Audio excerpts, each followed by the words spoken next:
After a massive gate appears in Japan, all the guild masters of the major guilds are summoned to discuss how to handle the situation. During the meeting, one of the guild masters notices all the S-rank hunters from the Blade Guild arriving and mentions that after the death of Goto Ruji, Sugimoto has taken over as the guild master. Other guild members remarked that the Blade Guild lost 7 S-rank hunters during the Jeju Island raid and blamed the Japanese Hunters Association chairman Matsumoto for his crooked scheme to annihilate all the Korean S-rank hunters. Instead of succeeding, the plan backfired and severely weakened the Blade Guild. Another guild master comments that the Blade Guild's days are numbered. Sugimoto overhears these remarks and stops in his tracks and thinks to himself that if they play their cards right, they might still have a chance to become the greatest guild in Japan.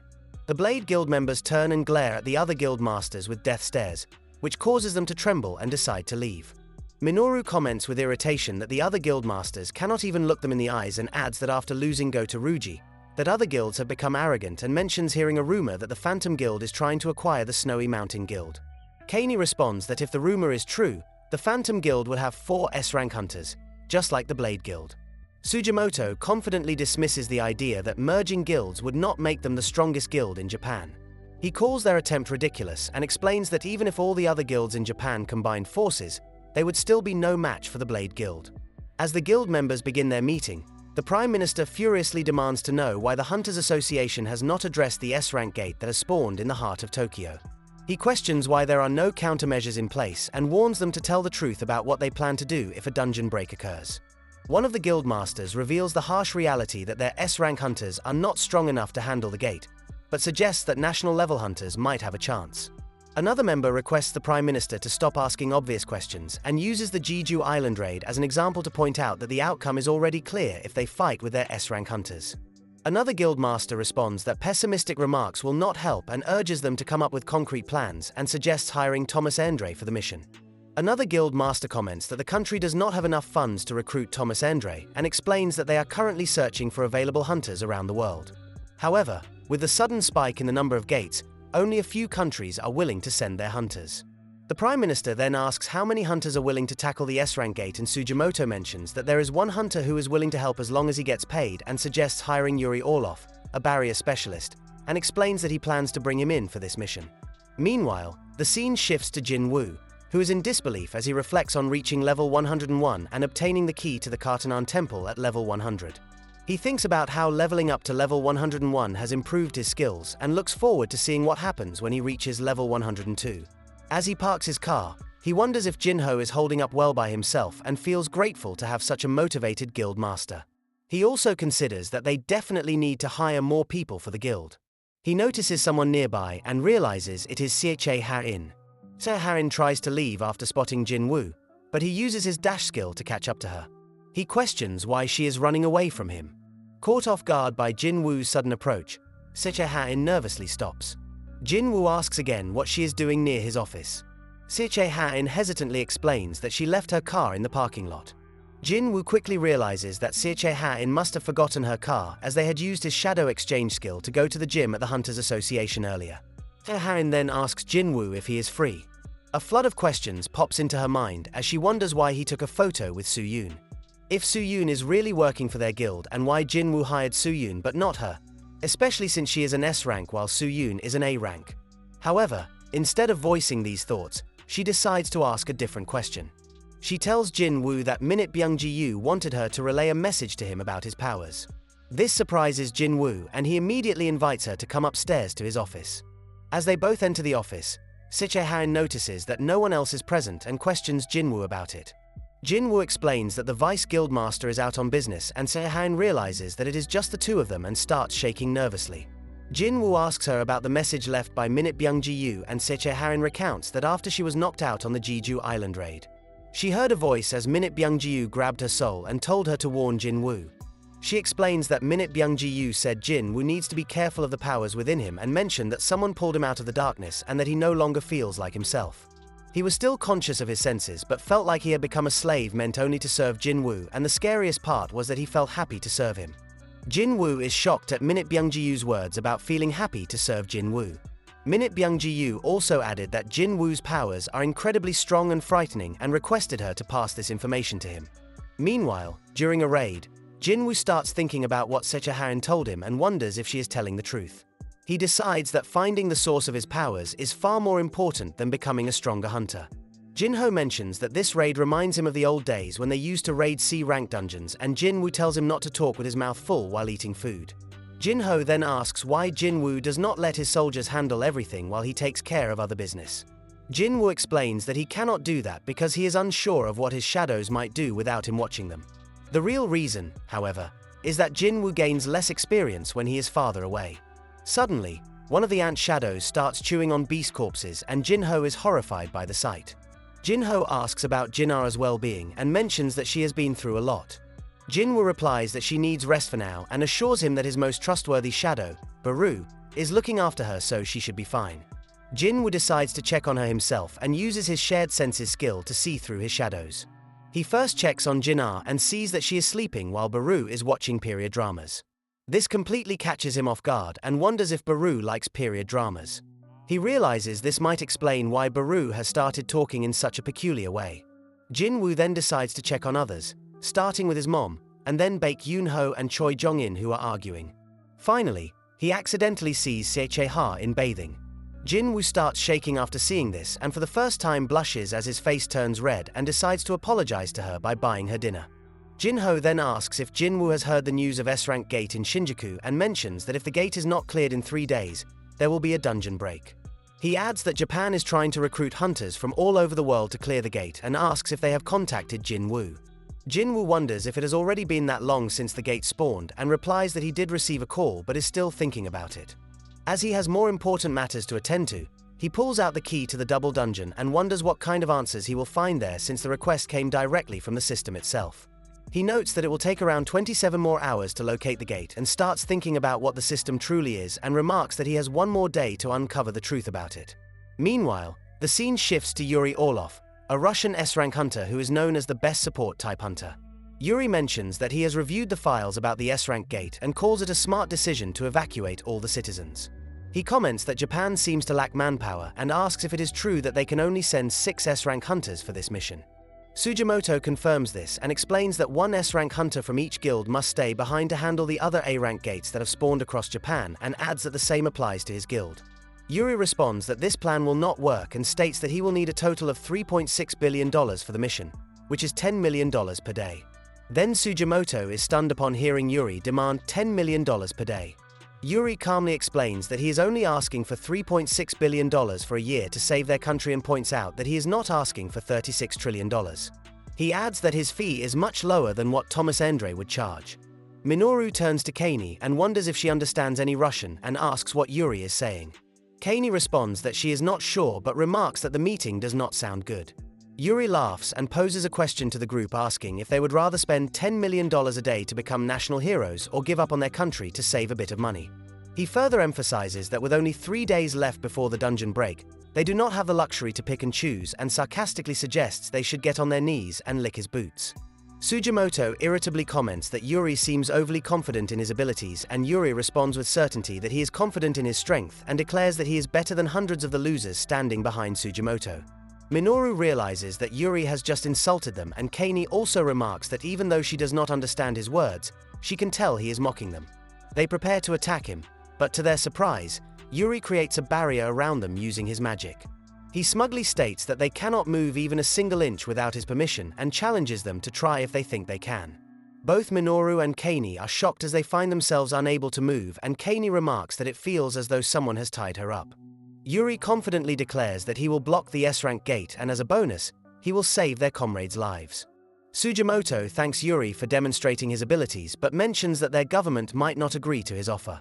As Sugimoto begins trembling, he realizes they have no other choice and takes back his words and decides to make a call to arrange the money.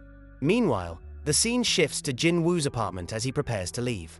His mom notices and asks if there is something she should be worried about, and Jin Woo smiles and reassures her that there is nothing to worry about and that he just has an appointment.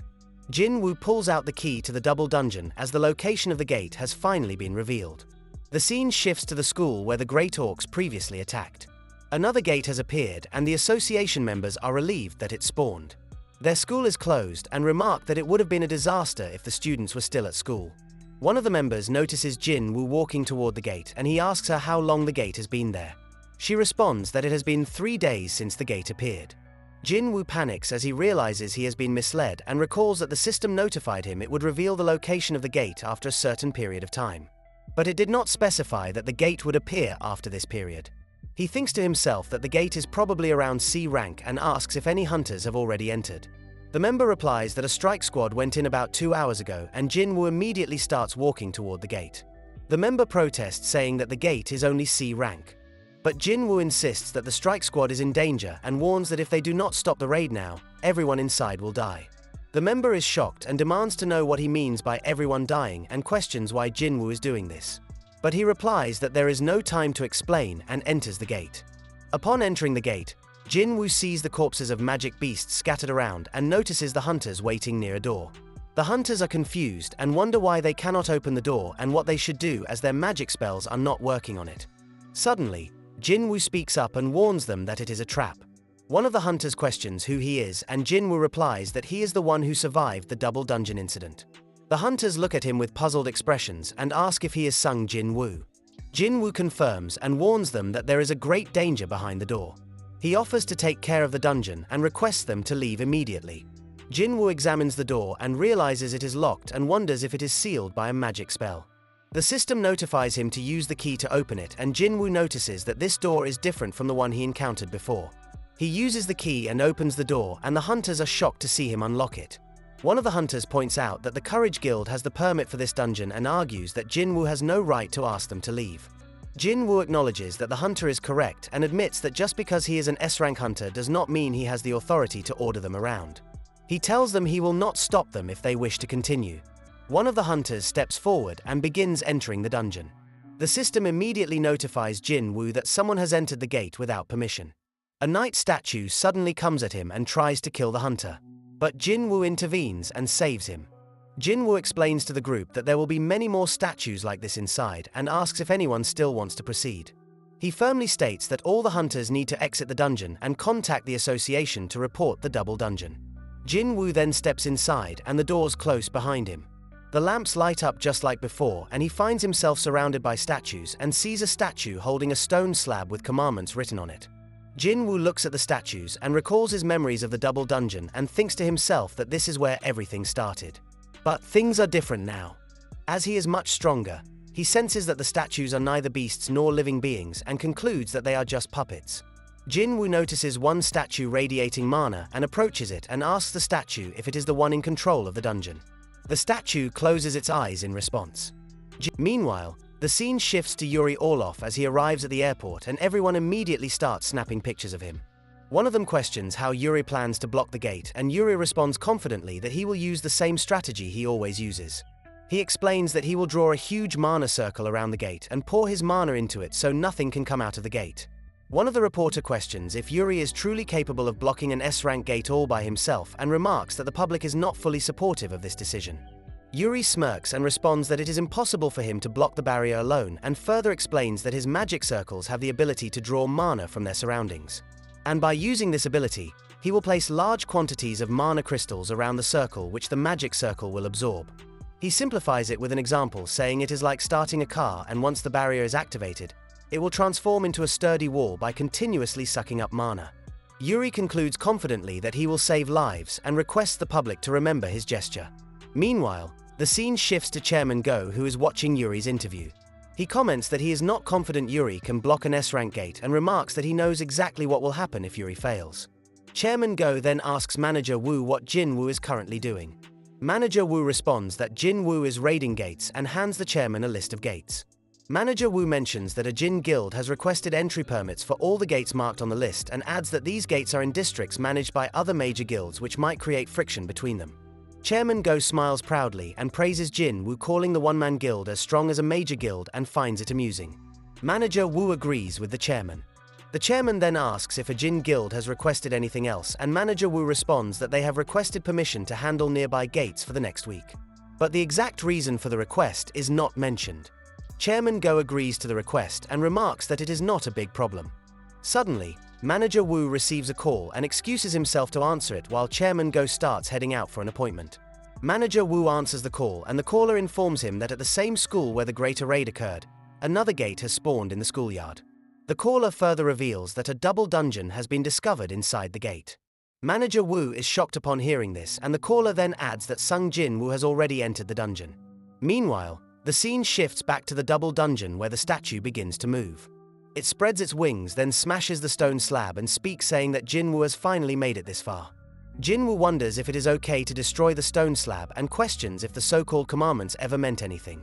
The architect responds with a creepy smile, saying that the commandments once meant something, but now they mean nothing. Jin Woo firmly asks if the architect is the one who called him to the dungeon. The architect responds with a yes. Jin Woo then asks if the architect is a magic beast. The architect replies that Jin Woo is asking the wrong questions. He starts clapping and suggests that instead of asking about him, Jin Woo should ask who he really is. The architect then announces the start of the test and the statues begin to move. And the architect adds that if Jin Woo is still standing by the end of the test, he will reveal everything as a reward for completing the quest. As the statues start advancing, Jin Woo prepares to command his shadows. But to his surprise, the architect stops him by simply snapping his fingers. The architect explains that since this is a test, no cheating is allowed, and adds that he wants to assess Jin Woo alone and not the abilities of his servants. The system also notifies Jin Woo that he cannot purchase any items or use quest reward or level up rewards for status recovery. Jin Woo thinks to himself that he never expected all the cards in his hand to become useless. As one of the knights begins attacking him, Jin Woo remembers that he can still use his inventory and feels confident that he can defeat all the statues using his brute strength alone. As the knight's sword comes down toward him, Jin Woo grabs it midair and raises it before cracking it in half. He then throws the broken sword at the knight and dashes forward and crushes its head with a powerful strike. Another statue charges at him, but Jin Woo blocks the attack with his S-rank daggers. He leaps toward the statue and breaks it apart with his daggers. Suddenly, he notices a large arrow flying toward him, and Jin Woo swiftly breaks the arrow into two pieces and kicks one of the broken pieces toward the ranger statue's head, shattering it. Jin Woo realizes that he has been waiting for this moment for a long time and continues smashing through the rest of the statues with relentless force. The architect watches from the sidelines, impressed by Jin Woo's strength, and remarks that Jin Woo has achieved so much with his human body. He expresses admiration for how much Jin Woo has grown. While fighting the statues, Jin Woo notices that he can now clearly see all their movements, unlike before when the statues' attacks felt like teleportation. This realization boosts his confidence as he feels certain that he can still win even though the statues are incredibly powerful. The architect, observing Jin Woo's progress, comments that his growth is truly impressive, but declares that it is still too early for the test to end. Jin Woo suddenly hears something massive approaching him and turns to see the statue of God beginning to move toward him. The statue of God looks down at Jin Woo with an extremely creepy and sadistic smile, along with its glowing red eyes radiating malice. The architect announces with a sinister tone that it is time to worship the god. Meanwhile, the scene shifts to the Korean Hunters Association, where Matsumoto, the chairman of the Japanese Hunters Association, arrives to meet Chairman Go Gun-hee. Matsumoto slides a contract across the table, offering to give up the rights to all the essence stones from the Jeju Island raid in exchange for hiring Sung Jin Woo to handle the S-rank gate. Chairman Go laughs after hearing this and explains that Jin Woo is not an affiliate of the Hunters Association. Matsumoto responds that he is aware of the situation, but explains that he cannot contact Jin Woo without the help of the Hunters Association and requests a chance to negotiate with him. Chairman Go looks at the contract and thinks to himself that he cannot believe Matsumoto is willing to give up such an astronomical amount of money just to talk to Jin Woo. He wonders if this is because they lack the power to block the S-rank gate that recently spawned in Tokyo. Considering Jin Woo's performance, Chairman Go finds the offer reasonable and starts tapping on the contract. Speaking in Japanese, Chairman Go requests to continue the discussion without the interpreters. Matsumoto is shocked if Chairman Go can speak Japanese. Chairman Go explains that his father ran a small business in Japan when he was young. After the interpreters leave, Chairman Go directly asks Matsumoto if this is another one of his crafty schemes and suggests that he should stop now. Matsumoto angrily questions what Chairman Go means by that. Chairman Go responds that he has heard rumors the Blade Guild cut ties with Matsumoto and explains that it is obvious since the Blade Guild rejected funding and only accepted government subsidies. Chairman Go further remarks that the Blade Guild used to be the heart of the Japanese Hunters Association. But now that Goto Ruji is gone, Matsumoto had been unable to control the S-rank hunters as he once did. He guesses that there might be a power struggle between the guilds as the Blade Guild has fallen apart and comments that the Japanese Hunters Association is failing to manage the situation. Chairman Go warns Matsumoto that if the S-rank gate is not properly blocked, Matsumoto will need to take full responsibility. He explains that even though Goto Ruji had malicious intentions, he was still the hunter who represented Japan. Chairman Go grabs a videotape and comments that all the deaths and mismanaged conflicts between the Japanese guilds are the result of Matsumoto's crafty plan and that everything will fall on his shoulders. Matsumoto looks confused after seeing the tape, and Chairman Go explains that it is a recording from a camera connected to Goto's team receiver. Chairman Go furiously asks if Matsumoto thought he would not find out about his schemes and warns that this is hardly the time to negotiate over essence stones. He adds that if this information becomes public, the people of Japan will face the consequences of Matsumoto's crooked plans. Matsumoto starts sweating as Chairman Go's words sink in. Chairman Go then crushes the camera and smashes the table, sending shockwaves through the room. He declares that he is not a cold-hearted person who would do something so cruel and adds that he does not want all of Asia to plunge into crisis because of one man. Go tells Matsumoto that he should thank Jinwoo for this. Meanwhile, the scene shifts back to the double dungeon, where Jinwoo continues slicing through the statues. Jinwoo tries to dodge their attacks and brings out his S-rank daggers. And then, as the statue of God uses its heat vision ability to fire a beam of energy, Jinwoo uses his commander's touch to hold the statues in the path of the energy beam. After this, the commander's touch skill is upgraded to commander's authority. However, the beam of energy cuts through the statues and Jinwoo quickly jumps away to avoid it. He remarks that he would not survive a direct hit from the beam at his current power level and decides to focus on taking down the statue of God first. Then, Jinwoo uses his dash skill to leap toward the statue of God. The statue raises its leg to crush him, but Jinwoo surprises it by dodging the attack and heads straight for its head. As the statue prepares to fire another laser beam, Jinwoo decides to use his speed combined with Commander's authority to target its blind spot. He pulls the statue using Commander's authority and remarks on the incredible strength of the gravitational pull.